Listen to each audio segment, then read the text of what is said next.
equal to 1444 number of nodes with value 1. For this question, it gives us int n, which represent a binary tree. This kind of binary tree, the root is 1, and there are n minus 1. For it is from 1 to n nodes and n minus 1 edges. And it gives us an interarray queries.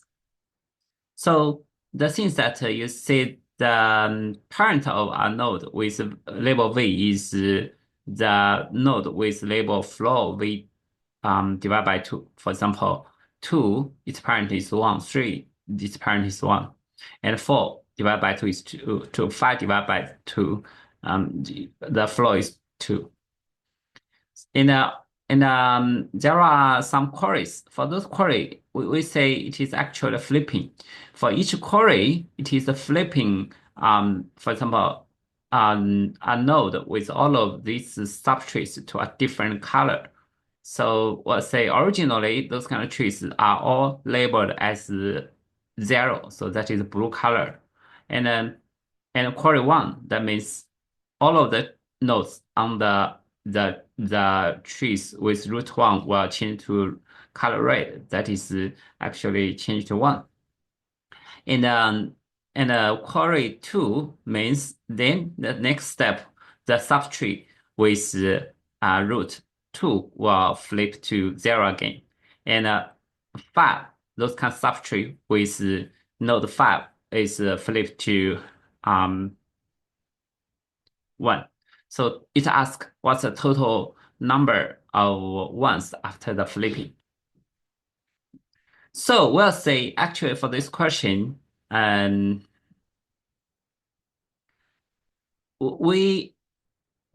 queries actually it is 10 to the power 5 and n is 10 to the power 5. So we cannot do one query and count for every time how many nodes it is. For every operations we count, then it will be 10 to the power 10th time complexity.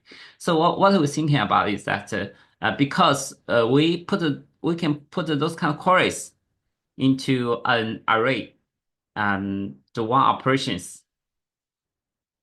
We call status, right? Call status.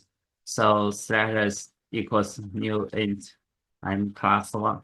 So what we do is that we pre-process those kind of queries, and we can also put these queries to every this status, for example, status from 1 to n, right? We can just put counts into that. So if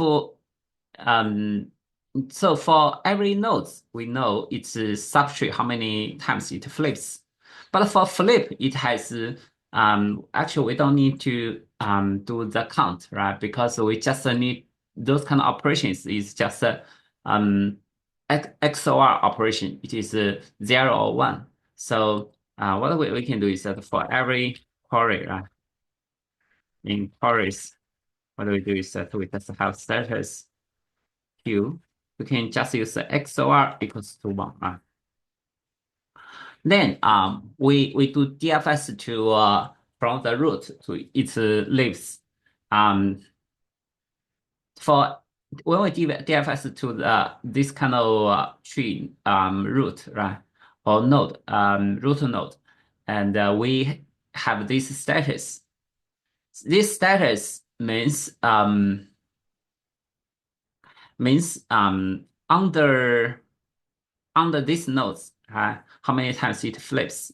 But the thing is that because how many times it flips, it is passed from the root. From the root, for example, the root, it flips for example n times, right? Then its left child, if it flip again, that will be n plus 1, right? So the thing is that the every node the status whether it is flips will be passed from its parents. So we DFS, then we know whether this kind of node is flipped or not by getting its parent status and also current nodes, the flip times. So we can write DFS here. So what we do is that result equals new int one, and the DFS, for example, we need pass in the n and pass in the root, and also status array means the flips. And this kind of status array is like kind of like a diff array, right? Because we don't need um, to store every node's values. We just need to store for this one the accumulate operations for this nodes um, result.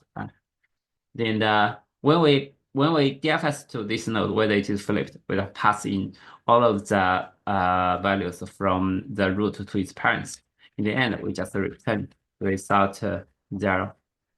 So what do we do is set private void DFS int n int parent, and we need this status array, and we need this result, right?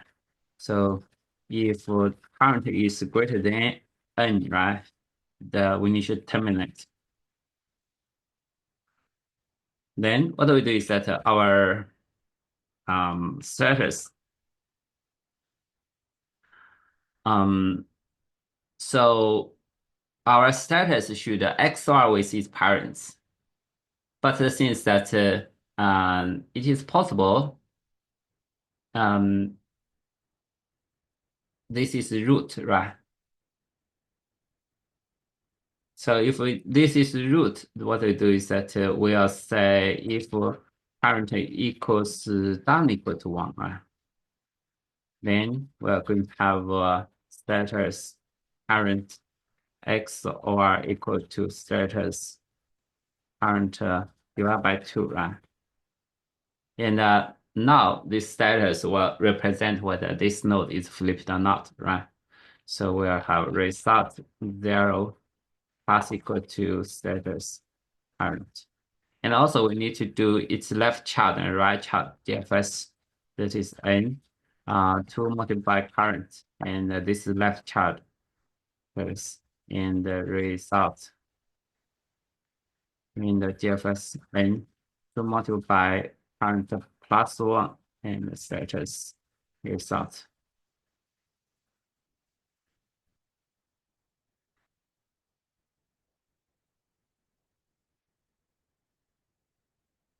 And Python code is very similar. Let's also write Python code as well. So Python code, we have status equals this one multiplied by n plus 1. Right? So what we do is that for a queue in queries, what we do is that status queue, we just have XOR equal to 1, right? And we have a result equals this. And DFS n1 status result. In the end, we just return result 0.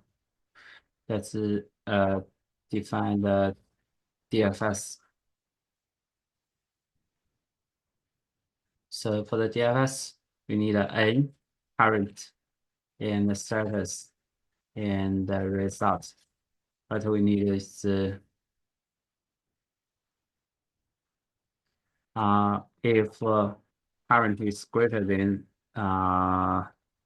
n, we need to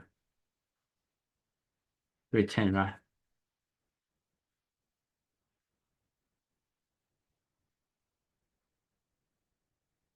Then let's say if parent is not equal to 1, then it has parent. So status parent should x or equals to status parent divided by 2. So now this status current will reflect whether this one is flipped or not. So our result 0 should plus equal to status current. And what we do is that DFS n to multiply current status result, and the DFS n to multiply current plus 1 status result. So this is a DFS part.